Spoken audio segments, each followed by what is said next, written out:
कुठलीही गोष्ट तुम्ही जर घेत असाल आणि त्या गोष्टीला वेळ लागत असेल ना, तर बिलकुल टेन्शन घेऊ नका. समजून जा की ती गोष्ट आता तुमच्यासाठी परफेक्ट होणार आहे आणि परफेक्ट पद्धतीने, परफेक्ट दिवसाला, परफेक्ट टाईमावरच तुम्हाला ती गोष्ट भेटणार आहे. 1 महिन्या पहिले आम्ही एका दुकानामध्ये गेलो होतो कॅमेरा बघायसाठी. त्याच्यानंतर ना, घरी आल्यानंतर ना, रोज मी बघायची, सर्चिंग करायची, पण ना फायनल डिसिजनच माझं निघत नव्हतं की मी कोणता कॅमेरा घ्यायला पाहिजे. iPhone पण मी बघत होती, पण iPhone आता मला घ्यायची इच्छा राहिली नव्हती. कॅमेराच घ्यायचा असं माझं डोक्यात चालू होतं आणि यांचंसुद्धा होतं, की मी तुला देईल गिफ्ट, कॅमेराच देईल.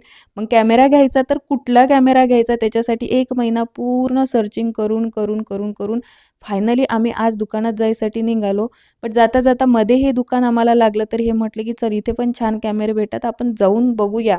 तिथे गेल्यानंतर तिथे जे दादा आहेत, जे तुम्ही आता बघितले व्हिडिओमध्ये, त्यांनी एवढं परफेक्ट डिसिजन दिलं, सजेशन दिलं आम्हाला, की हा कॅमेरा अशा पद्धतीने असा छान आहे. त्यानंतर डेमोसुद्धा छान दिला त्यांनी. सगळ्या गोष्टी खूप छान पद्धतीने समजावून सांगितल्या आणि आम्ही गेलो तिथे तेव्हा आणखीन एक इन्फ्लुएन्सर होती अमरावतीची, जिचे नंबर माझ्यापेक्षा Instagramचे जास्त चांगले आहे.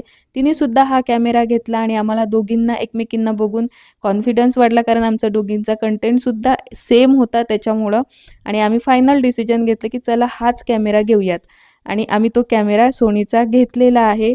आणि त्याच्यानंतर आम्ही पाणीपुरी खाल्ली आणि हॉटेलवर आलो. हॉटेलवर आम्ही घरी जात असताना आम्हाला हा वैष्णवदेवीचा प्रसादसुद्धा भेटला. घरी आल्यानंतर मस्तपैकी कॅमेराची पूजा केली, वैष्णवदेवीचा प्रसाद घेतला आणि देवांचा आशीर्वाद घेतला आणि आता आजपासून व्हिडिओ सुरू होणार आहेत. तुम्हाला कसा वाटला माझा कॅमेरा ते सुद्धा सांगा आणि फॉलो आणि लाईकसुद्धा करा.